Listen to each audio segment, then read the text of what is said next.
Welcome to another episode of OG55. In this live show, we are dedicating the entire show to celebrating the life and the legacy of Disney legend Richard Sherman. We're going to talk about it. We're going to take your comments. We're just going to celebrate this man and his incredible genius that he's brought to this world. Up next on OG55 Live.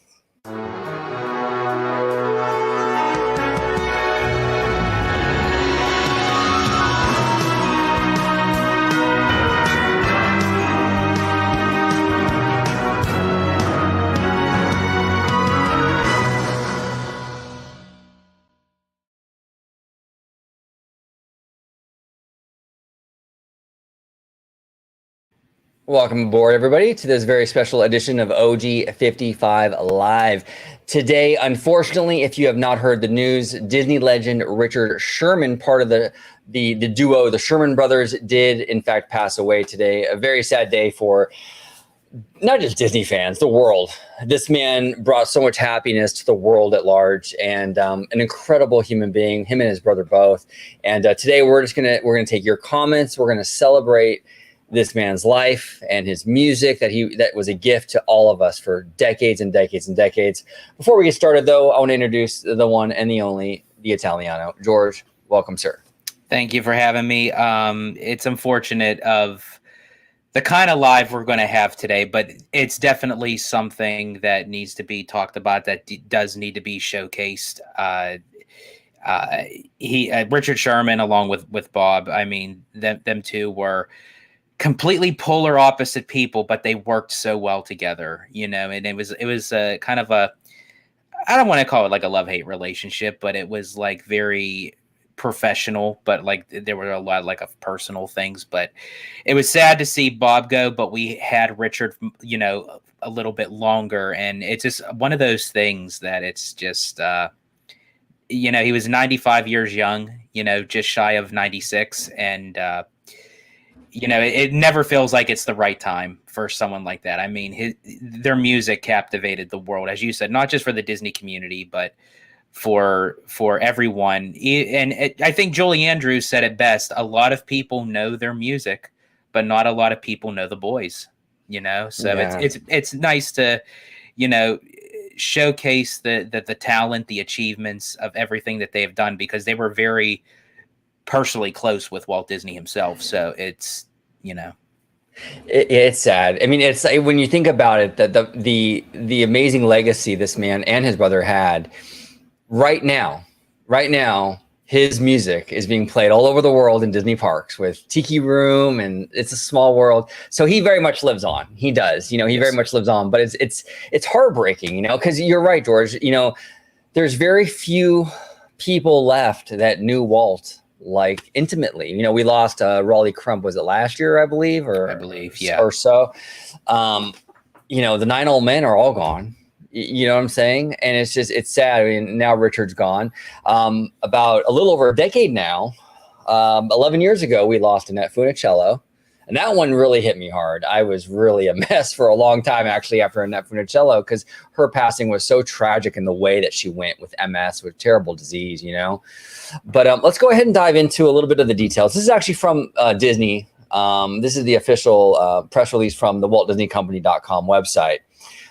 It says here, remembering Disney legend Richard M. Sherman. Disney legend Richard M. Sherman, half of the Academy Award-winning songwriting team for the Sherman Brothers, with his late brother Robert B. Sherman, passed away Saturday, May 25th at Cedars-Sinai Medical Center in Beverly Hills due to age-related illness. He was 95 years old. One of the most prolific composer, lyricists in the history of family entertainment, and a key member of Walt Disney's inner circle of creative talents. And not only was he a key member of Walt's inner circle, he was both of them were kind of the favorites, right, of Walt. Like I remember hearing that like a lot of people within the studio kind of knew that these were Walt's boys. I mean, he loved these two guys, right?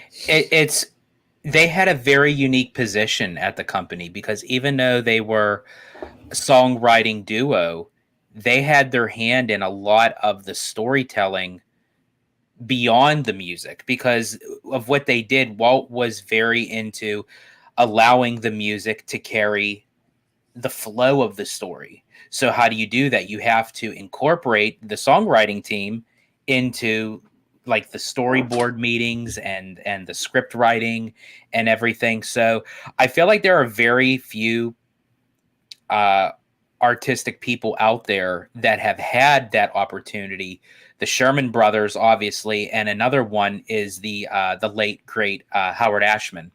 I Right. feel like they had a big significant part of what made The Little Mermaid Little Mermaid, what made Mary Poppins Mary Poppins, and I think the one thing that the Sherman brothers had a one up with on Howard was the fact that they got to personally work with Walt. And yeah, Walt kind of, as I said, that's how they were the boys. You know, Walt Yeah. basically gave them that signature title, and they even have now, I believe, a building named after them, one of the on the studio lot, one of They the do. stage buildings.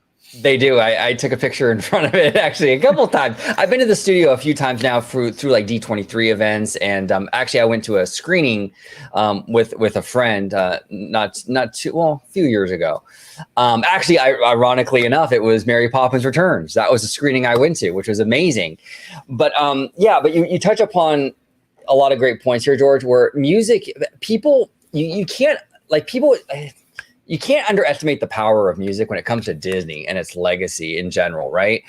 The music has a profound effect on this company, on what they've done. And it's not just the movies. I mean, look, he has a huge list, Richard Sherman, of amazing music he's done for the movies, whether it be Parent Trap, Mary Poppins, you name it, right? But it's not even just the movies, it's the theme parks. What would the theme parks be like without It's a Small World? What would the theme parks be like without In the Tiki room? These things are like embedded in the DNA of Disney parks, even, you know, and it's changed everything. And it also it's kind of crazy to think about, George, because it's almost also very much like Walt Disney. It almost transcends entertainment, where Walt was like almost like a beacon of, I don't want to sound cheesy, but a beacon of optimism. Mm-hmm. And it went beyond just cartoons and attractions.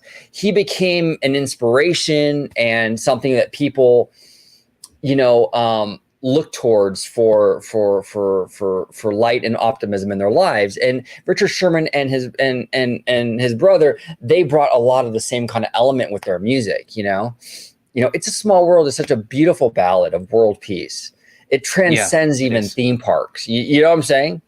Oh, it does. And that was another achievement that both Shermans have accomplished, where it's one thing to go into a Disney theme park and ride an attraction that's already based off of an IP that songs were already created.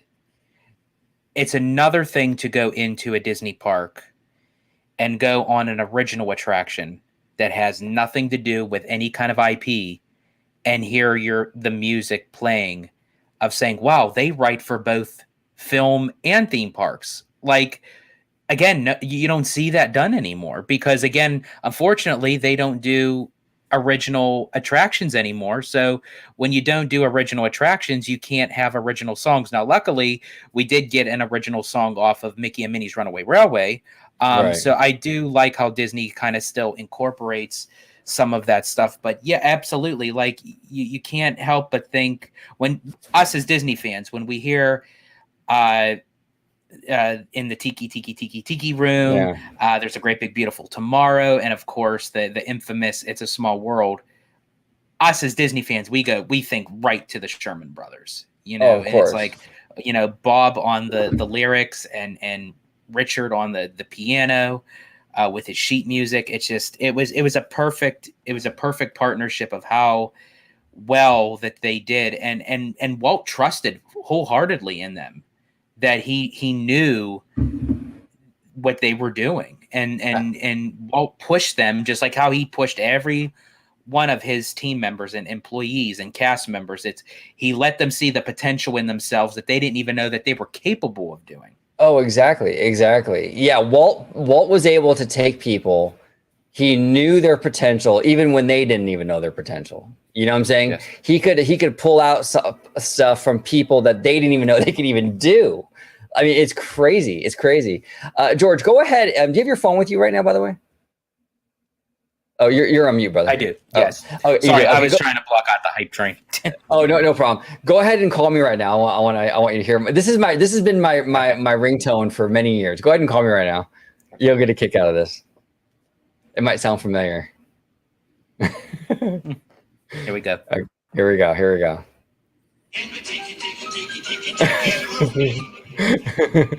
Yeah, I mean it's wild. I mean it's such an iconic song, and they've done so much. Now, George, out of all the songs that he's done, whether it be studio, theme parks, whatever, what is if you had to pick one? And I know it's hard because you're dealing with, this is like trying to choose who's your favorite kid, right? Like you love all these songs, right? But like if you had to pick one out of all these Sherman Brothers songs, what would be the one that would just be the one that stands out for you the most? Well, okay, so the song that stands out for me with the Sherman Brothers was actually Feed the Birds, because that was Walt's favorite song, and he would constantly ask Richard to play it on the piano. But for me personally, like one of my all-time favorite Sherman Brothers songs actually came from the Mary Poppins soundtrack.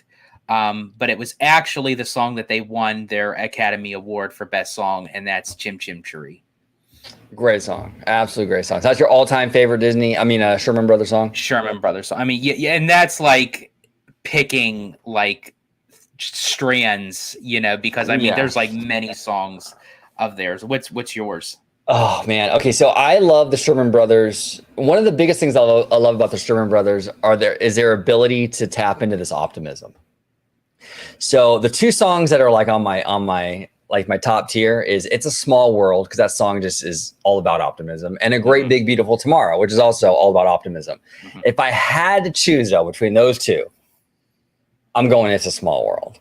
But again, it's like what you were saying, like pulling strands. It's very it's very close. I love Great Big Beautiful Tomorrow. And again, that's what I love about these guys. They were able to tap into that optimism and just feel good music, that really does change the world. So Googam32 here says, I can't believe he's gone. Both halves of the musical duo that wrote some of Disney's most iconic songs have left us.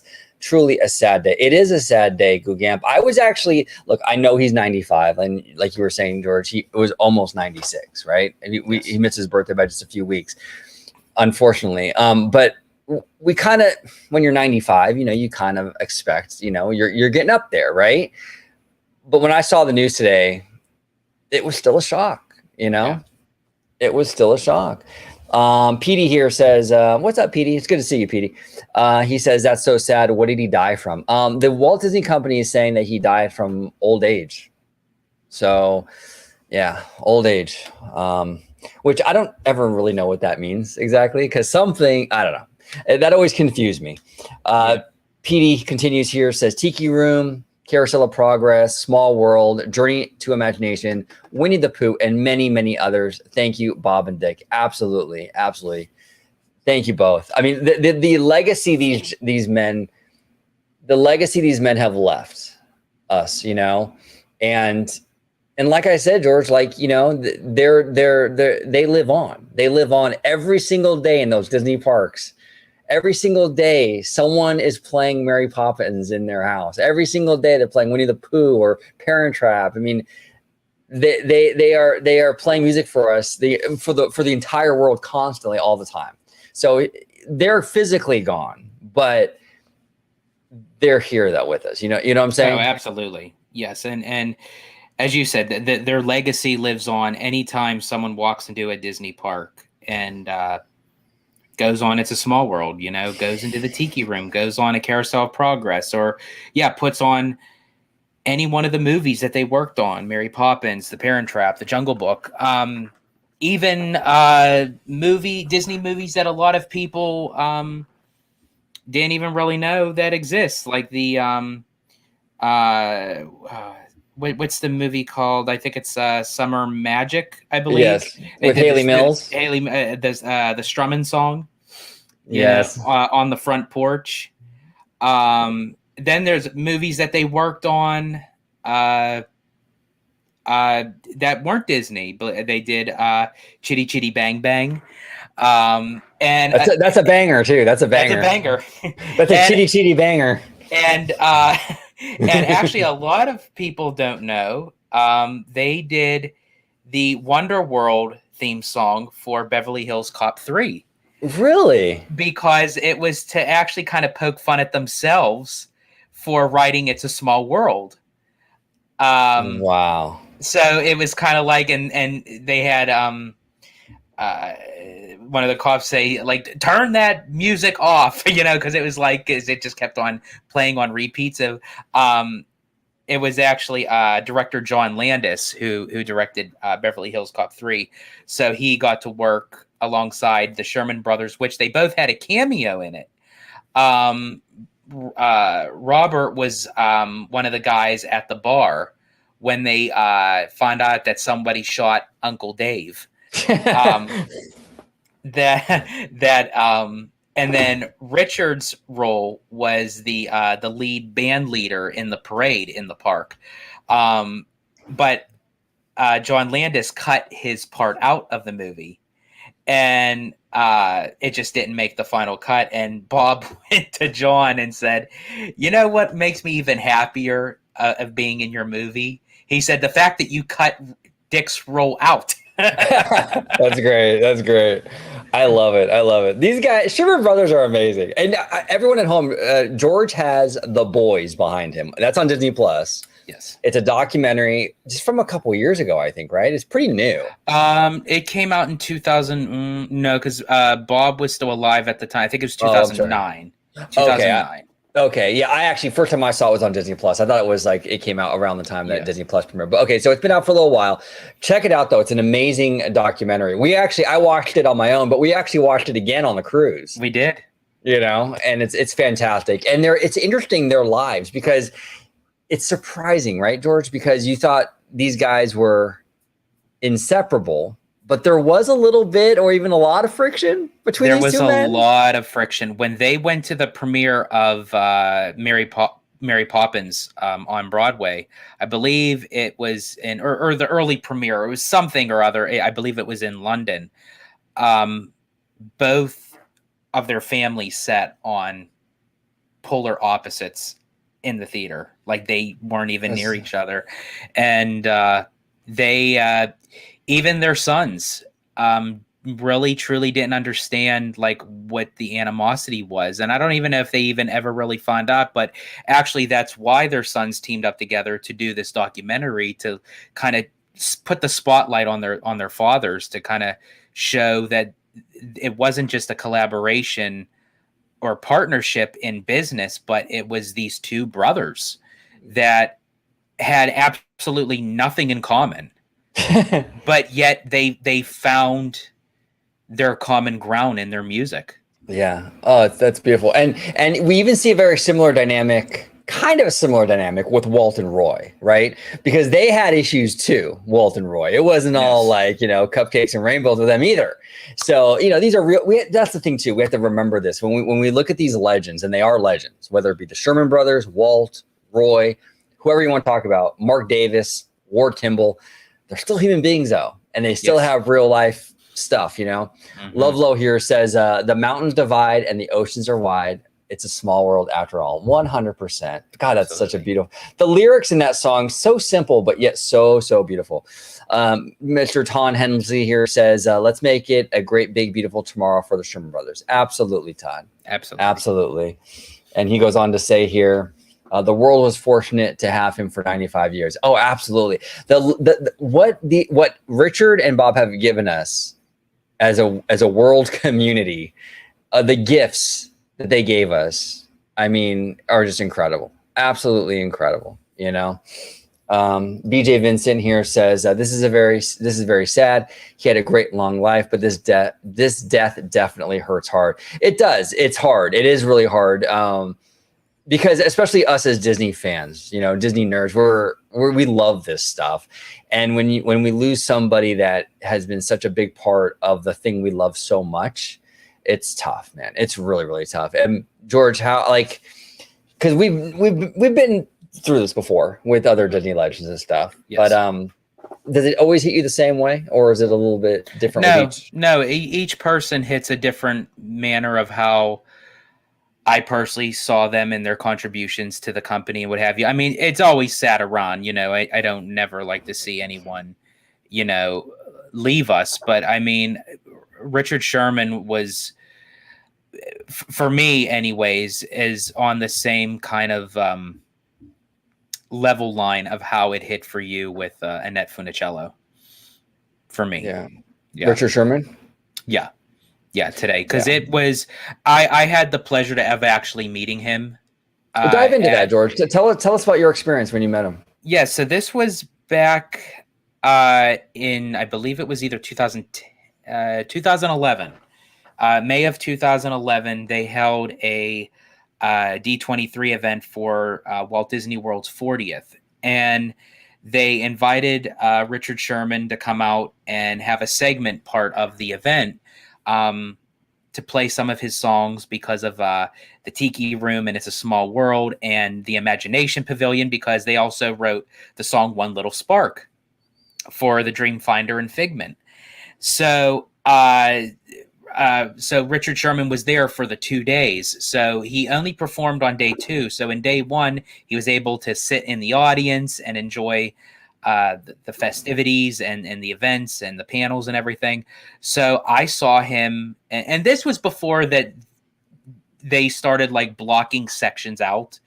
You know, right. Like this was when like the crowds could even just like sit like next to a Disney Legend, and wow, you know, and times have changed. So I had seen him sitting there with his wife, Elizabeth, and I thought, oh man, he's right there. Like Richard Sherman's right there. And I thought, I want to go over and say hi, but it's like, it's that intimidation. Like, I mean, I know he's a songwriter, you know, but and he's a total sweetheart. I mean, he really is. He really is. So I walked myself over, and I wish I would have got a photo taken. I really do. But I have that moment in my mind, and the memory's there forever. So I walked over, I said, how are you, Mr. Sherman? I held out my hand. He grabbed it. He shook it, and he said, "Please." He said, "Mr. Sherman was my father. Call me Richard." And I said, So do you hear that, everybody in the chat? No Mr. Sherman today. No Mr. Sherman today. Yes. It's Richard. So I said, "I'm a huge fan of you and your brother." This was before his brother passed in 2012. Which he had moved to London, and they really didn't stay in contact, I believe. But I said, I'm a huge fan of you both, everything that you worked. And then, of course, you know, chivalry is not dead in my household. I shook his wife's hand and everything. And I said, it's nice to meet you too, Elizabeth, and everything. And without missing a beat, in the Richard Sherman fashion, he said, he kind of like sat back in his chair a little bit. He went, "Wow." He said, "I knew you would know who I am. I can't believe you knew who she was." And what did she say? Was she like, "Oh, what do you mean by that?" And she looked at me, because his wife is very sweet. She's very bubbly, but yet she has this kind of properness to her. And she just shook her head. She looked at me and she said, "You see what I have to put up with?" I love it. I absolutely love it. That's fantastic, George. That's a fantastic memory that you'll have forever, you know? Yeah. Petey here says, "I was just listening to his music yesterday." Wow. Wow. Kelsey Morrison says, "My thoughts and prayers go out to Robert Sherman and the rest of the Sherman family." Absolutely. And our friend, the girly nerd, Marianne, is here. Girly nerd, thank you so much for joining us. She goes, "I am devastated, but he's reunited with his brother and they're up in heaven playing Feed the Birds for Walt." Yes, they are up there right now playing Feed the Birds. Absolutely. Speaking of Feed the Birds, you know, screw the YouTube copyright stuff. I want to have, it wouldn't be a Sherman Brothers dedication or tribute if we didn't have some of the Sherman Brothers music on the show. So we're going to play actually Richard Sherman singing Feed the Birds. I'm glad you mentioned that, Marianne. Let's go ahead and play this. Give me just a moment. I think that might be a fitting, since you mentioned it, that'd be kind of fitting. Let's go ahead. This is from a little while ago, I think 7 years ago. Wow. This is Disney legend Richard Sherman performing Feed the Birds. We're going to play it, and then at the other end, we'll talk. Walt used to call me in on a Friday afternoon with my brother Bob, and he'd sit down over here, he'd say, play it. And I would play Feed the Birds. He loved that song. It was his mantra. I think he was feeding the birds all his life. He was giving love. Doesn't take much to give love. That's what it's all about. So for Walt, I'm getting covered. For Walt, I'm going to sing this one.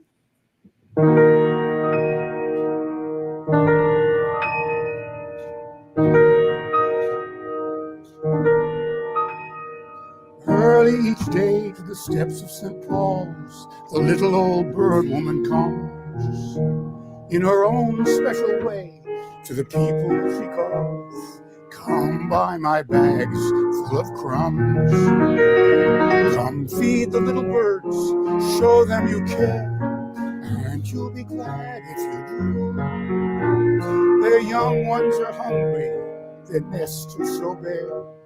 All it takes is tuppence from you. Feed the birds, tuppence a bag, tuppence, tuppence, tuppence a bag. Feed the birds, that's what she cries, while overhead her birds fill the skies. All around the cathedral, the saints and apostles look down as she sells her wares. Although you can't see it, you know they are smiling each time someone shows that he cares. Though her words are simple and few, listen, listen, she's calling to you. Feed the birds, tuppence a bag, tuppence, tuppence, tuppence. Amazing stuff. Amazing stuff. It's crazy to think about what Walt and the Sherman brothers, and even you saw Dick Van Dyke in there, right? What all these men and women, Mary Blair and all them tapped into.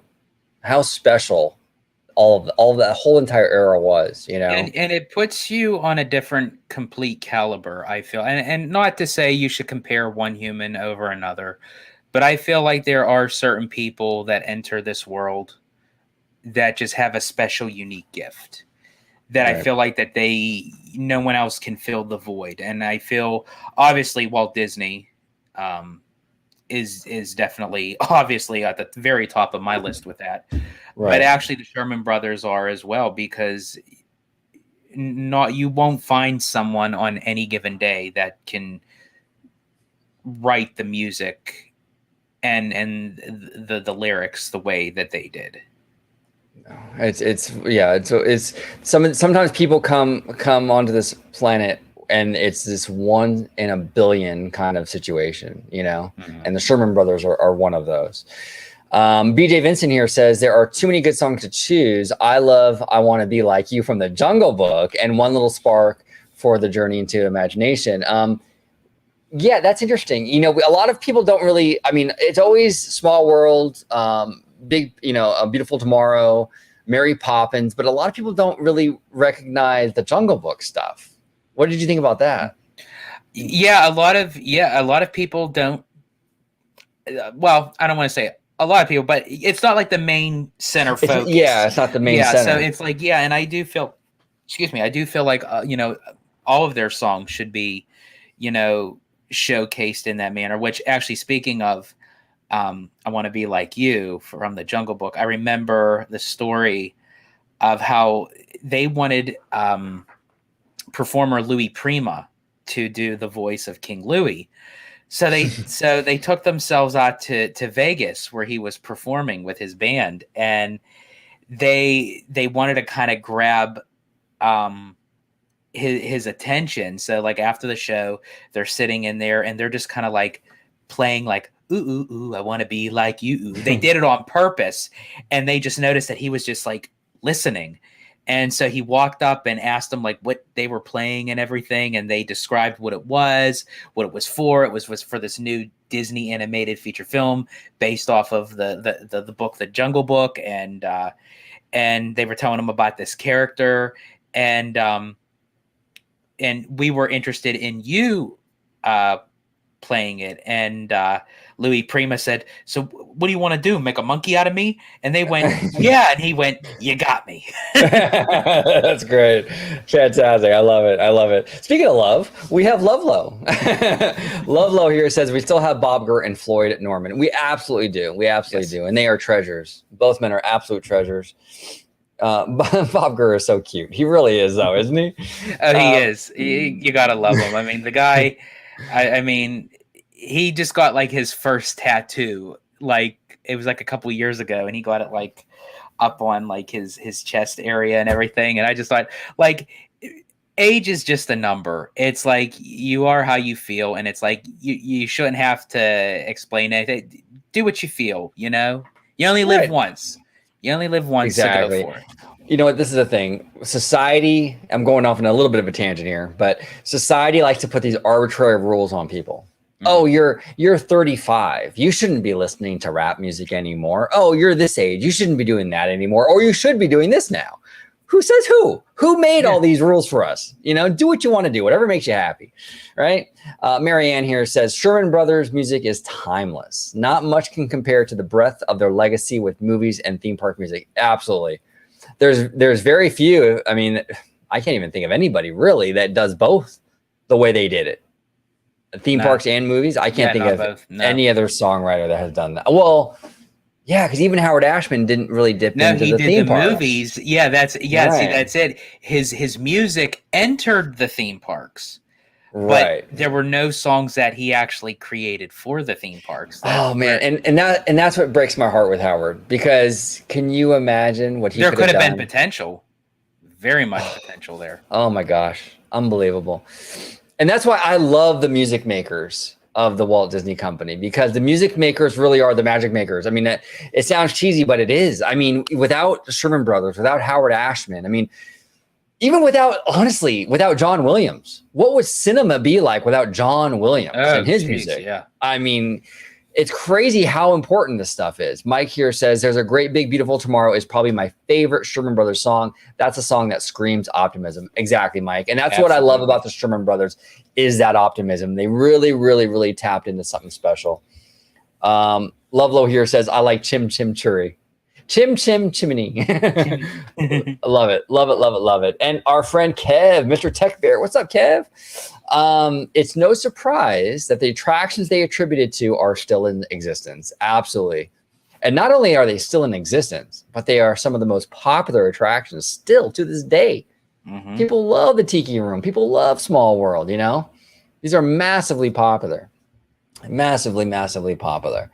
Maxim M here says, Richard was such a beloved person. The boy's legacy will live on forever. And Little Heart. Absolutely. Absolutely. I think I missed Mr. Matthew Murr. Mr. Matthew Murr joining us all the way from the UK. Matthew, it is always fun having you on, sir. Thank you so much for joining us. Matthew says, my favorite is Let's Go Fly. Okay. That's a good one. That's another good one. That is a fantastic one. Very good choice, Matthew. Very, very good choice. And Girly Nurse, her favorite is Small World or Jolly Holiday. See, this is the thing with Mary Poppins. I mean, look at just how many, without lack of a better word, bangers that whole soundtrack has. It's legendary song after legendary song after legendary song. You know, it's absolutely incredible. Absolutely incredible.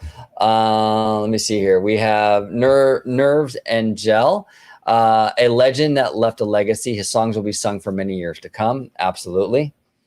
Now, this song I am not as familiar with. Girly Nerd here says low-key favorite song is also On the Front Porch. What song is that from? On the front porch with you. Where was that from? I love that song. What am I missing?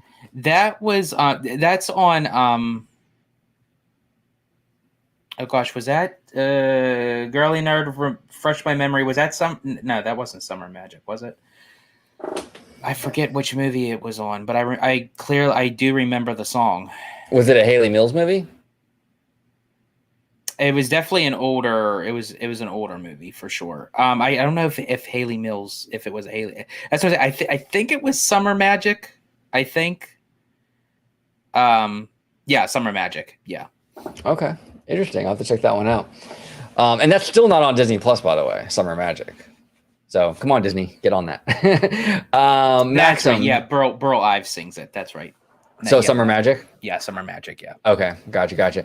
Maxim says, I just love the fact that he was able to supervise the musical part in the second Mary Poppins. That is so magical. Yes, that is. I'm glad he was able to be at least a part of it as a consultant or what have you. And we have Mr. Webba, contributor here on the channel. Hi, everyone. Hey there, OG and George. Just stopping by to say hi from work. Hope everyone enjoys the show. Absolutely. Thank you so much, Mr. Webba. Which basically that's his subtle way of saying, I don't have time for you guys. I got to go. Bye. Yeah, exactly. It's all good, Mr. Webba. It's all good. BJ Vincent here says, Richard Sherman also composed the song Make Way for Tomorrow Today for Iron Man 2. Did he really? I did not know that. That's fascinating. I did not know that. The instrumental versions were later featured in Captain America, the First Avenger, and Avengers Endgame. No way. I did not know that. That is fascinating. That is absolutely fascinating. Okay, now Lovelow here says, Bernard Herrmann is also very important too. I'm not familiar with Bernard Herrmann, Lovelow. If you're still in the chat, if you can go ahead and let us know. Do you know who that is, George? Bernard Herrmann? It's not ringing a bell, unfortunately. Go ahead. The name is, and I might know who he is, but like right now, the name isn't. Yeah. Chord. Yeah. Ian Grimm is in the chat. Thank you so much for joining us. Ian, is no one going to say One Little Spark? Best earworm ever. Imagination. I love it. Now, George, you are the Florida guy. Yes. What are your thoughts on One Little Spark? I enjoy it. As I said, I actually did mention it, Ian. I don't know if you were in the chat when I was telling my story of how I met Richard Sherman, but he was at Destination D back in 2011 for Walt Disney World's 40th, and he actually performed One Little Spark and several other songs for the event, and it's very. I think honestly, as far as in the parks go, I feel like it's a small world. The Tiki Room and One Little Spark are like those catchy, like ones that like once you start singing them, you can't stop. But I enjoy the song One Little Spark. It really gives not even just the notion of imagination, but also because of like who Walt was, right. And I love how they kind of incorporated Walt in a lot of their songs, where it was like talk about like the spark of imagination. And then in A Great Big Beautiful Tomorrow, where they said, man has a dream. And that's the start. It's referring to Walt. Because Walt had a dream. So they said, man has a dream, and that's the start. Wow. Well, and that's the amazing thing about One Little Spark is what it means, where it's like, yeah, you're right, George, where it's like, you think about this kid from Marceline, Missouri in 1901, right? Mm-hmm. And from that kid in Marceline and what he went on to do and all these people that he brought on along with him and this vast, impact he had on the world. It's crazy. And so this kid was the One Little Spark, and it just blossomed into this massive thing over 100 years. Walt's been gone for a long time, but here we are. Yeah, I mean, we're still going. We're still going, And Girly Nerd. Okay, go ahead. No, go ahead. I was just going to say the other unique thing about the Sherman Brothers is when they wrote songs, they got away with a lot of fictional man-made words that literally didn't make any sense. They were made up words, but yet to these movies and to, you know, they're forever ingrained, like supercalifragilisticexpialidocious. Like, right. And that was one of the things that P.L. Travers had major problems with. Remember? Yes. She was like, that's not a word. Why are you making this? And then I love how in Saving Mr. Banks, they say, well, unmake it up. Unmake it up. Yeah, exactly. But that's what I love about it, you know, like supercalifragilisticexpialidocious. And George, can you say it backwards? I cannot. I've attempted, and it's not pretty. I hurt myself. Dosis alexpialidocious. Rufus, yeah. Rufus, yeah. Yep. And okay, so Girly Nerd and Lovelo explained to us who Bernard Herrmann is. So Lovelo here says Bernard Herrmann did the music for some of the Alfred Hitchcock films. He influenced John Williams, Jerry Goldstein, Danny Elfman, and others. Wow. Oh, wow. That's huge. That's huge. I mean, if you're having any kind of impact on John Williams, I mean, any of these, I mean, that's wild. Wow, that's massive. Ian Grimm here says, I joined late and did not hear that. Great and amazing story, George. Thank you for doing this tribute. George. Thank you, Ian, for being able to join. It's always a good time having you in. Yeah. Oh, absolutely. And he also says, yes, that is actually, Ian, I completely forgot about that song, The Age of Not Believing from Bed Knobs and Broomsticks. That's another great song. Right. With the late, great Angela Lansbury, who is another Disney legend who we love so much as Mrs. Potts. That one hit me hard, pretty hard too. I'm telling you, man. I mean, for me personally, the one that hit me the hardest for some reason was Annette Funicello. I think it ripped me to shreds for weeks and weeks. I couldn't stop thinking about it. It really upset me. But yeah, Angela Lansbury as well. T.S. Wade here says, he and his brother composed songs for The Sword and the Stone. Higgins, Figgins. And another great, words that just like don't, they're just man-made. They're just out there, but yet it works. It works. Johnny's Food Adventure Video says it's a small world. So yeah, that's Johnny's favorite. I think that's a lot of people's favorites. It's a simple song, but it's a simple song with simple lyrics that have a massive impact. A massive, massive impact. And Corey Rocks here says, bare necessities, the simple bare necessities. Yep. Well, I actually have to say, I mean, I do love that song. But actually, the Sherman Brothers did not write the bare necessities. It was actually Terry Gilkison who wrote that song.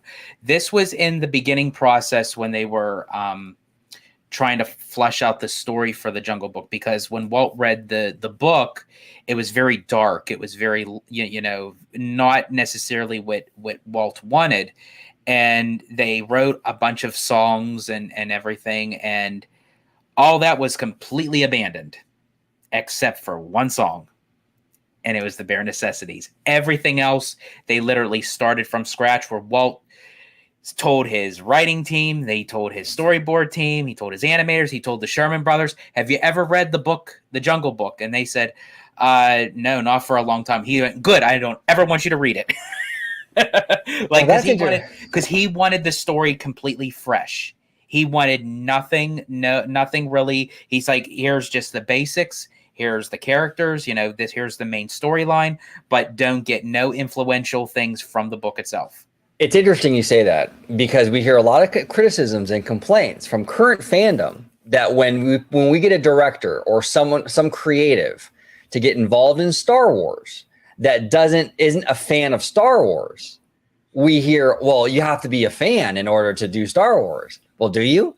Walt here is saying, well, he doesn't want anyone to know what the Jungle Book story was. He wanted people to come in fresh. So, hey, look, there might be something to that. You know what I'm saying? When you come in with a fresh pair of eyes. So that's all I'm saying. Yeah. That's all I'm saying.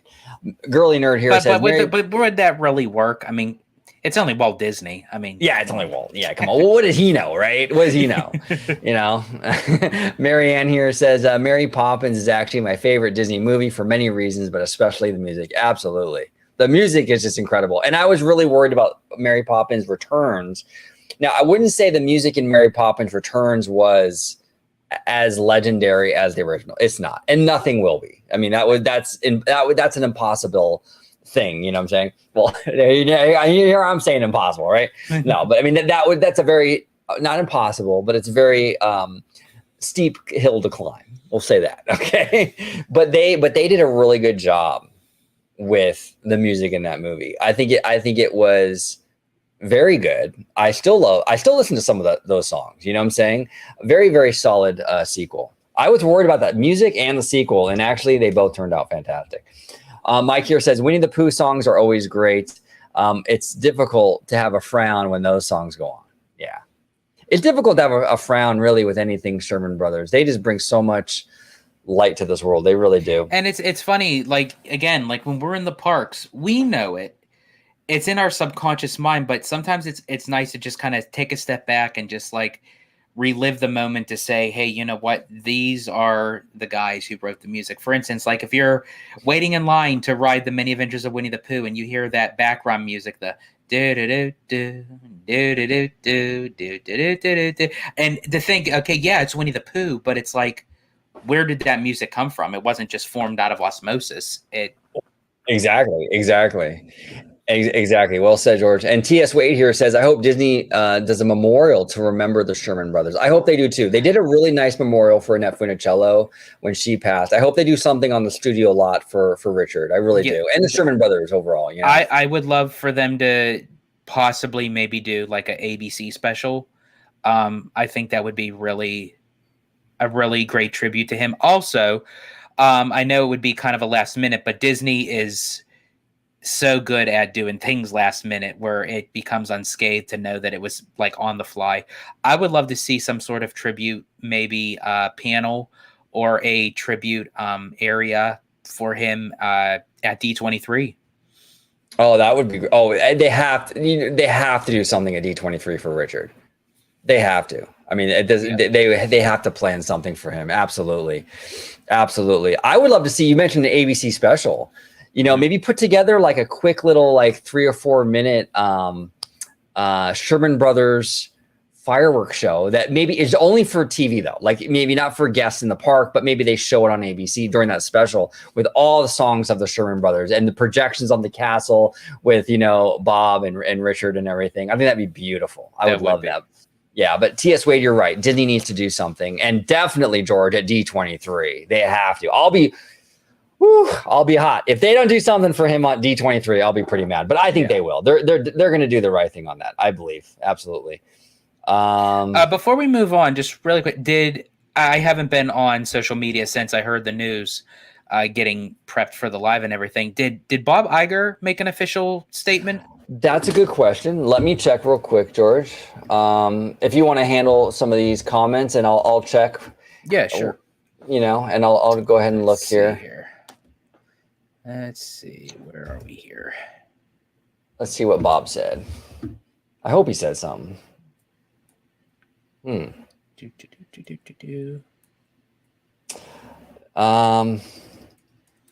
I could find. Oh, there we go. Okay, let's see.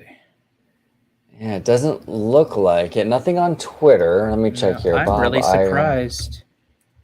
It's still kind of fresh, but let's see. Yeah, let's see. This is from the Wrap. Oh, and Starship and Kaylee with 2 E's is now in the chat. Awesome. Yeah, I don't see anything from... I'm looking through it here now. I don't see anything from Bob Iger yet. That is coming, I'm sure. Yeah. But nothing yet. It's still pretty new. So, yeah.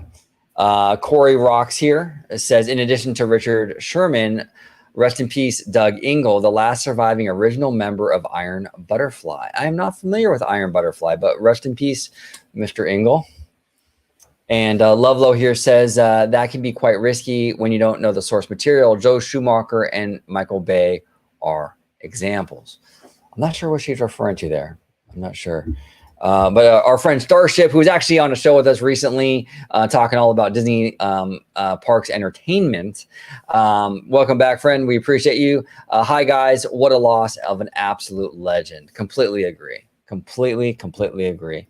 And we have our friend Kaylee here with 2 E's in the house.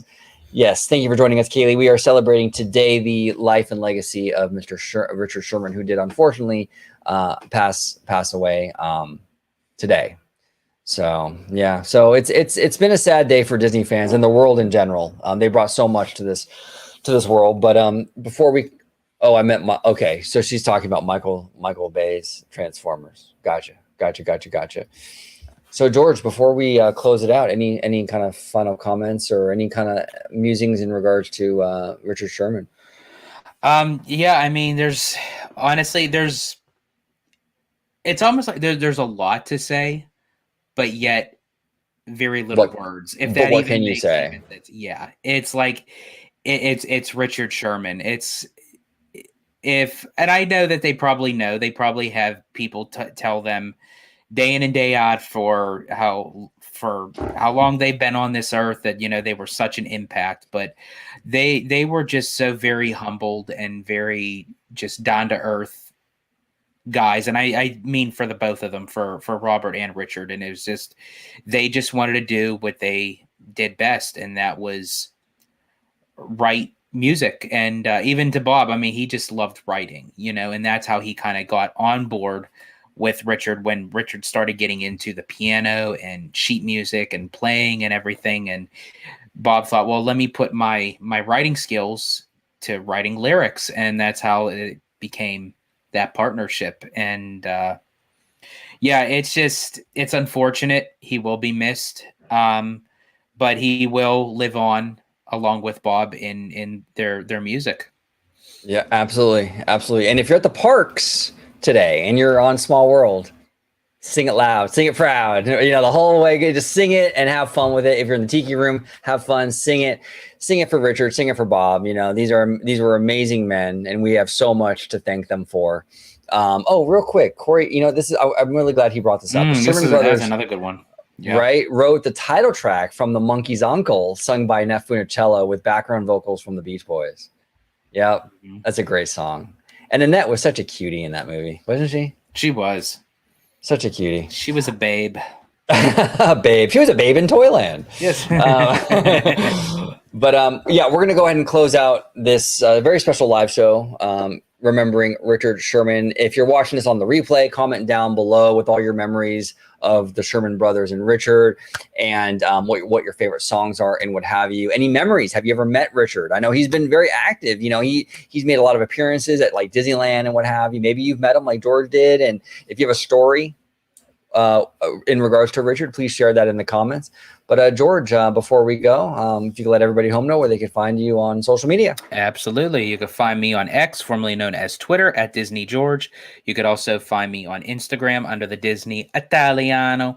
And of course, you can find me here on my home base at Orange Grove 55 with Citrus Corner, with all that sweet, juicy, but sometimes sticky Disney news and info. And don't worry, folks, we will be returning to our regular public broadcasting of our OG55 lives. We just felt this one in particular needed to be done well and pay tribute to the late, great, forever loved Richard M. Sherman. Absolutely. We miss you, Richard. Thank you so much for everything you did. Your memory lives on. Your legacy lives on. Thank you so much, Richard. And have a good day, everybody. Bye-bye.